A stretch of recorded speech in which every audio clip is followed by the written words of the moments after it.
बिस्मिल्लाहिर्रहमानिर्रहीम अस्सलाम वालेकुम welcome to mister Ahmad Ghauri. मैं आपका टीचर शाहजेब और आज हम स्टार्ट करने जा रहे हैं new lecture new course CSS cascading style sheet.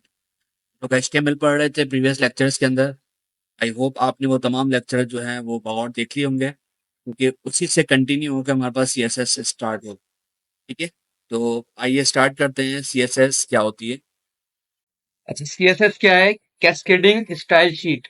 ठीक है। कैस्केडिंग स्टाइल शीट क्या है? लास्ट टाइम हम जो पढ़ते हुए आ रहे हैं एचटीएमएल। एचटीएमएल में क्या होता है कि आप सिंपल एक स्ट्रक्चर बनाते हैं कि यहाँ पर हमारा टेक्स्ट होगा, सेंटर में होगा, राइट में होगा, लेफ्ट होगा, हेडिंग क्या होगी, टेबल किस तरीके से बनेगा। लेकिन उसके अंदर आपके पास जो कलरिंग की थीम्स होती हैं वो बनाने के लिए आपको सीएसएस रिक्वायर्ड होता है। सही है। अच्छा, अब यहाँ पर जैसे कि एक एग्जांपल में आपको शो करवा रहे हैं कि यहाँ पे सिर्फ एचटीएमएल में आपने ये इसका स्ट्रक्चर क्रिएट किया है, स्केलेटन। लेकिन अगर उस स्ट्रक्चर को थीम देनी है, कलर देना है, लुक देना है, तो उसके लिए आपने उसके साथ सीएसएस इस्तेमाल करना पड़ेगा। ठीक है। सीएसएस इस्तेमाल करने के आपके पास बहुत सारे तरीके हैं, वो आगे चल के हम देखते हैं। ठीक है। CSS stand for cascading style sheet. CSS describe how HTML elements are to be displayed on screen, paper और in other media। ठीक है। HTML elements हम पढ़ते हुए आ रहे हैं, जितने भी हमने टैग्स पढ़े हैं आगे। ठीक है, वही हम चीज जो है वो कंटिन्यू करेंगे CSS के अंदर। CSS saves a lot of work. It can control the layout of multiple web pages all at once। यानी कि अगर आपके पास एक से ज्यादा पेजेस बने हुए हैं और तमाम पेजेस के अंदर आपने सेम थीम देनी है, तो सिर्फ आपको सिंगल फाइल में काम करना पड़ेगा। तमाम वेब पेजेस के ऊपर आपके पास ऑटोमेटिक वो जो है वो अप्लाई हो जाएगा। सही है। External style sheet are stored in CSS file. यानी कि जैसे हम लोग नोट पेज के ऊपर जब हम लोग काम कर रहे होते हैं सिंपल टेक्स्ट के ऊपर, और जब अपनी फाइल सेव करवाते हैं तो एक्सटेंशन एंड में क्या लगाते हैं हम? Dot HTML. जब सीएसएस की फाइल आप लोग बनाएंगे तो वहां पर आप एक्सटेंशन एंड में या तो आप सीएसएस की फाइल लें तो खुद ब खुद एक्सटेंशन डॉट सीएसएस लगाएगा। ठीक है। लेकिन अगर आप नोट पेड में या सिंपल टेक्स्ट पे टाइप कर रहे हैं और उसको सेव करवा रहे हैं तो वहां पर आपको डॉट सीएसएस साथ लगाना पड़ेगा। सही है। अब सीएसएस की एग्जांपल किस तरीके से है? जैसे कि आप यहाँ पर आपको स्ट्रक्चर दिख रहा है कि सिंपल एचटीएमएल के टैग्स आ रहे हैं सारे जो हम पढ़ते हुए हैं, लेकिन यहाँ पर स्टाइल का एक टैग नया नजर आ रहा है हमें, यहाँ से यहाँ तक। ठीक है। ये स्टाइल का टैग जो है आपका, ठीक है, ये रहा, यहाँ से लेके यहाँ तक। ये स्टाइल का टैग जो है आपका, ये कहलाती है आपकी सीएसएस। सीएसएस हमारी तीन तरीके से होती है। एक होती है इनलाइन, एक होती है आपके पास इंटरनल, और एक होती है एक्सटर्नल। सही है। ये जो हुई हुई है ये आपके पास इंटरनल हुई हुई है अभी। सही है। हम आगे भी जाके देखेंगे किस तरह से होती है। इसके लिए इन्होंने सिंटैक्स क्या बनाया हुआ है कि बॉडी का टैग ओपन करके कर्ली ब्रैकेट्स ओपन किए हैं और उसके बीच में कुछ प्रॉपर्टीज, एट्रीब्यूट्स और उसकी वैल्यूज इस्तेमाल की हैं। ठीक है। और वही चीज जब हमारे पास लुक उसका हम लोग देखेंगे तो आपके पास इस तरह आपको नजर आएगा, ये जो आपने कोड लिखा है इसका। सही है। ये तमाम सीएसएस कहलाता है। सिंपल एचटीएमएल एलिमेंट ये जब यूज करेंगे तो हमारी इस तरीके की वेबसाइट बनेगी, सिर्फ स्ट्रक्चर बना है, कोई इसमें आपके पास लुक नहीं आ रहा। लेकिन जब हम इसको एचटीएमएल के साथ सीएसएस प्लस करेंगे तो उसका लुक इस तरह हो जाएगा। ठीक है। इससे भी अच्छा हो सकता है। ये एक एग्जाम्पल है। उसके बाद सेंटेक्स। सेंटेक्स मैंने आपको पहले ही बताया है। सेंटेक्स क्या होता है कि जब भी आप कोई प्रोग्राम या कोई भी आप लैंग्वेज पढ़ रहे होते हैं तो हर किसी लैंग्वेज के पढ़ने का, उसको इस्तेमाल करने का कोई ना कोई रूल है। ठीक है। इसी तरीके से जब हम कोई भी कोडिंग कर रहे होते हैं तो उसको लिखने के लिए कोई ना कोई सिंटैक्स, कोई लैंग्वेज, कोई सिंबल्स वगैरह इस्तेमाल किए जाते हैं। ठीक है। जैसे कि यहाँ पर हम लोग एक टैग देख रहे हैं H1 का। हम लोग और भी हेडिंग्स पढ़ के आ चुके हैं, H1, H2, H6 तक। टेबल के हम लोग सिलेक्टर्स देखे हैं, हमने बॉडी के टैग देखे हैं, हमने पैराग्राफ के टैग देखे हैं, एचआर के टैग देखे हैं। जितने भी वो टैग्स हैं वो आपके पास आपके कहलाते हैं सिलेक्टर्स। यानी कि आप उसको बताते हैं कि कौन से सिलेक्टर पे जाकर आपने या कौन से टैग के ऊपर जाके ये थीम अप्लाई करनी है। सही है। अच्छा, ये करने के बाद हमने ये कर्ली ब्रैकेट्स ऑन करने होते हैं और उसके बाद ये प्रॉपर्टीज और उसकी वैल्यू अप्लाई करनी होती है, जिसको हम डिक्लेरेशन बोलते हैं। ठीक है। जैसे कि आपने उसको बोला कि कलर, यानी इसकी कलर की प्रॉपर्टी है वो इस्तेमाल करनी है। जैसे फॉर एग्जाम्पल हम कोई घर बना रहे हैं। ठीक है। हम घर बनाते वक्त एक कमरा बनाते हैं, फॉर एग्जाम्पल उसका नाम रख दिया ड्राइंग रूम। ड्राइंग रूम क्या होगी आपके पास? ये सिलेक्टर। ठीक है। अब उसने बोला कि ड्राइंग रूम के अंदर ये कलर, वॉल्स का कलर ये होना चाहिए। तो वॉल्स का जो हो गया कलर वो उसकी प्रॉपर्टी हो गई।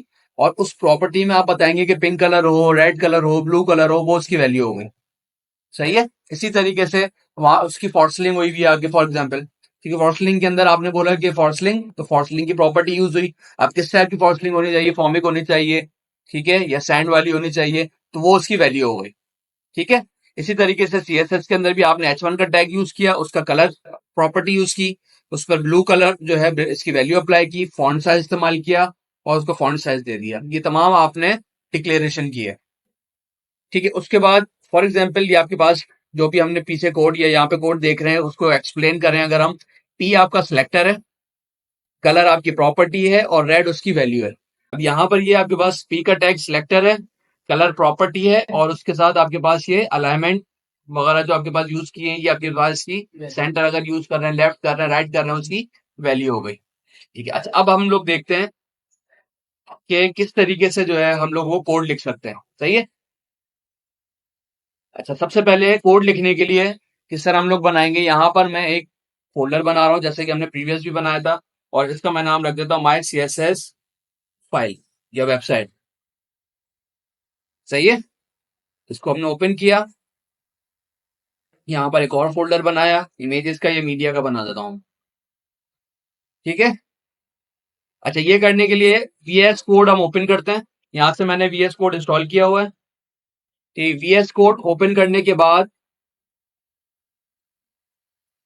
यहाँ से आपने फाइल में जाना है और यहाँ से लेना है न्यू टेक्स्ट फाइल। सही है। अच्छा, अब सबसे पहले मैं HTML कोड लिखने जा रहा हूँ। ठीक है। तो यहाँ पे सिलेक्ट अ लैंग्वेज पे क्लिक करेंगे और यहाँ पे टाइप करेंगे HTML। सही है। HTML आ गया आपके पास। अब यहाँ पर सिंपल HTML के जो हम लोगों ने टैग पढ़े हैं वो हम लोग लिखते हैं। ठीक है, खुद आ गया एंड टैग। ठीक है। यहाँ पर इसके बाद लिखता हूँ मैं हेड का टैग।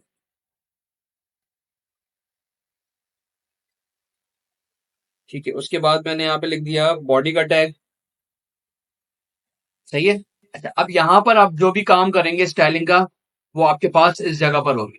ठीक है। मैंने तीन तरीके की बताई है आपको, इनलाइन, इनसाइड यानी इंटरनल और एक्सटर्नल। ठीक है। पहले हम लोग देखेंगे इंटरनल। ठीक है। इंटरनल के लिए आप लोग को क्या करना पड़ेगा, यहाँ पर आपने हेड के एरिया के अंदर यहाँ पे लिखना है स्टाइल। सही है। और इसके बीच में जो भी हम लोग काम करेंगे वो नजर आएगा। फॉर एग्जाम्पल, सबसे पहले मैं यूज करता हूँ बॉडी का टैग। बॉडी का सिलेक्टर यूज किया मैंने और यहाँ पर कर्ली ब्रैकेट्स ओपन किया। सही है। अब जो भी कोडिंग करनी है हमने इन दोनों ब्रैकेट्स के अंदर करनी है। सही है। अच्छा, अब यहाँ पर हम लोग लिखेंगे, मैंने यहाँ पे लिखा बैक कलर, देखिए खाली बैक लिखा मैंने, आपके पास आ गया। यहाँ से आप टैब की प्रेस कर दें। ठीक है। ठीक है। यहाँ से मैंने एक कलर ले लिया एक्वा, आप कोई से भी सिलेक्ट कर सकते हैं। उसके बाद अब यहाँ पर मैंने एक और बॉडी के टैग के बाद सिलेक्ट किया H1। सही है। अच्छा, H1 के अंदर मैंने क्या करना है, colour is equal to white. ठीक है।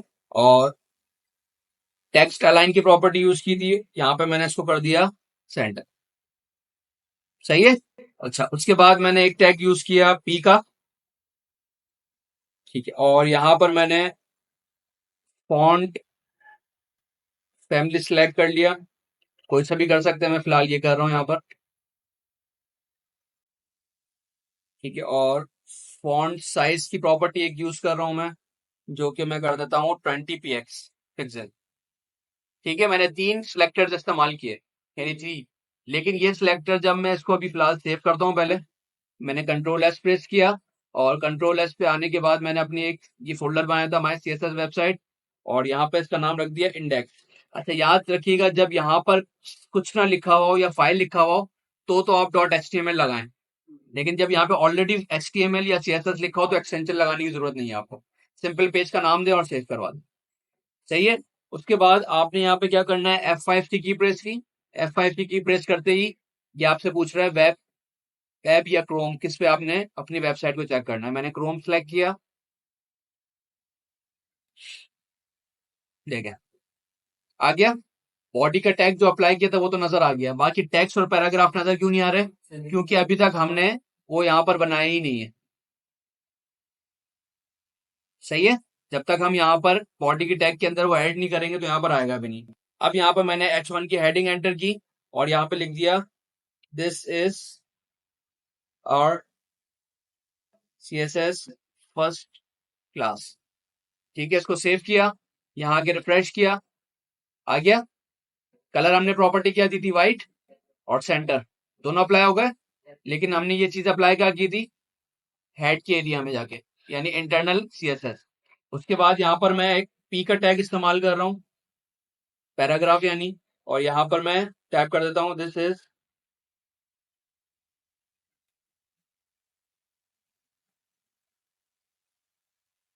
सेव करवाया, रिफ्रेश किया, ये आ गया।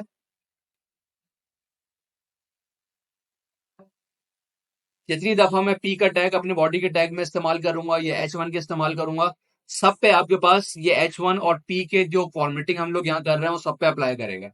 जब तक जब तक के अंदर मैं यहाँ पर इस पी के टैग को कोई ना कोई नाम ना दूं।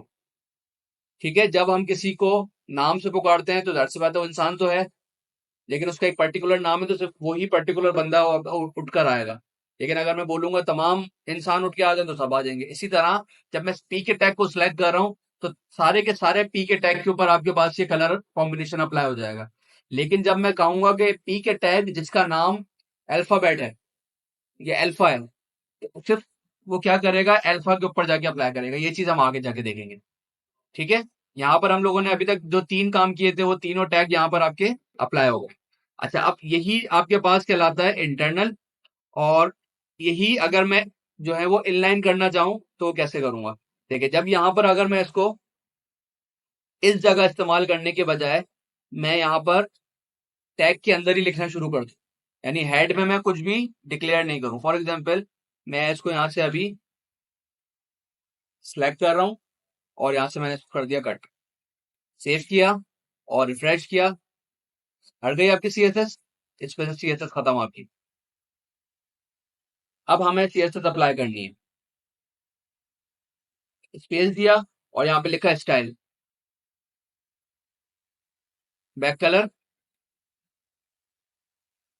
एक्वा, स्पेस,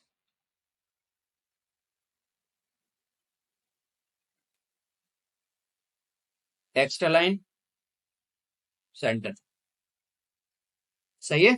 इसी तरह H1 के अंदर क्या कोडिंग की थी हमने, स्टाइल लिखना जरूरी है, स्टाइल कलर व्हाइट। ठीक है,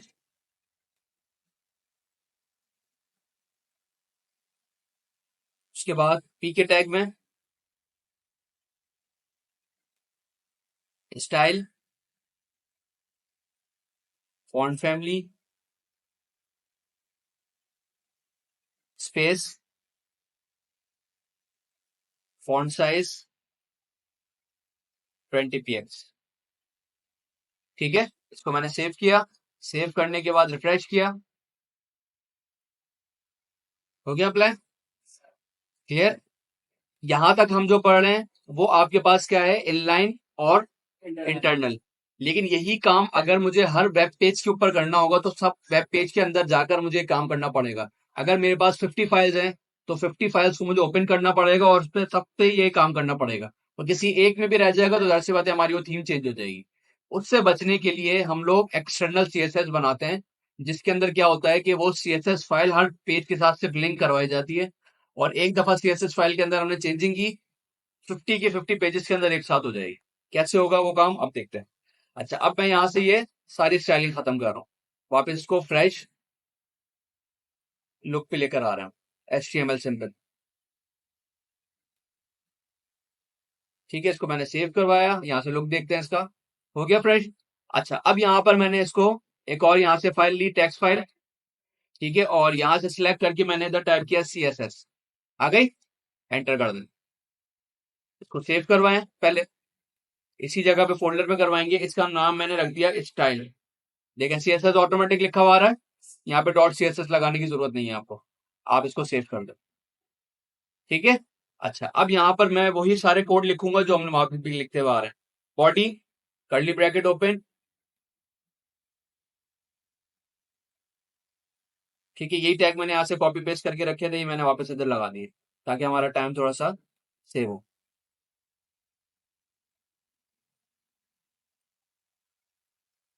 ठीक है, बॉडी का टैग, ये H1 का टैग, ये P का टैग आपका। यही कोडिंग थी उधर सारी, कोई चेंजिंग नहीं किया हमने। ठीक है, ये आगे पीछे लिखने से कोई फर्क नहीं पड़ेगा, इससे परेशान नहीं होइएगा। ठीक है, इसको मैंने सेव करवाया। सेव करवाने के बाद अब मैं इसको करता हूँ रिफ्रेश, कोई फर्क नहीं पड़ा। क्यों? क्योंकि अभी तक मैंने उसको ये नहीं बताया कि ये CSS फाइल आपकी इस HTML फाइल से रिलेटेड है। उसके लिए आपने क्या करना होगा, अपनी HTML फाइल में आकर ये हेड के एरिया में यहाँ पे एक टैग लगाना होगा लिंक का, लिंक रिलेटिव। ठीक है, और यहाँ पे लिखना है स्टाइल शीट। सही है, उसको बता दिया स्टाइल शीट है, लेकिन स्टाइल शीट कौन सी है वो आप यहाँ पे बताएंगे, HRE है, हाइपर रेफरेंस के थ्रू। हाइपर रेफरेंस, ये आ गई फाइल style.css, जो हमने उसी फोल्डर में सेव करवाई हुई। ठीक है, और यहाँ से मैंने ये लिंक क्लोज कर दी। अब मैं इसको प्ले करूंगा, हो गया। ठीक है, अच्छा अब यहाँ पर आपने स्टाइल में आकर चेंजिंग की। फॉर एग्जाम्पल यही स्टाइल मैंने 55 पेजेस के ऊपर सेट किया हुआ है। अब मुझसे जो वेबसाइट का ऑनर है वो बोलता है कि मुझे पेज की थीम चेंज करनी है। ठीक है, तो अब मैं चाह रहा हूँ कि मेरे पेज की थीम ये होनी चाहिए, तो मैंने ये कलर सेलेक्ट किया। ठीक है, इसको सेव करवाया और लाके यहाँ पर सिर्फ फ्रेश किया। ठीक है, तो जितने भी पेजेस होंगे तमाम के ऊपर आपके पास ये सेम कोड अप्लाई हो जाएगा। फॉर एग्जाम्पल यहाँ पे मैं 20px की जगह 100px कर देता हूँ।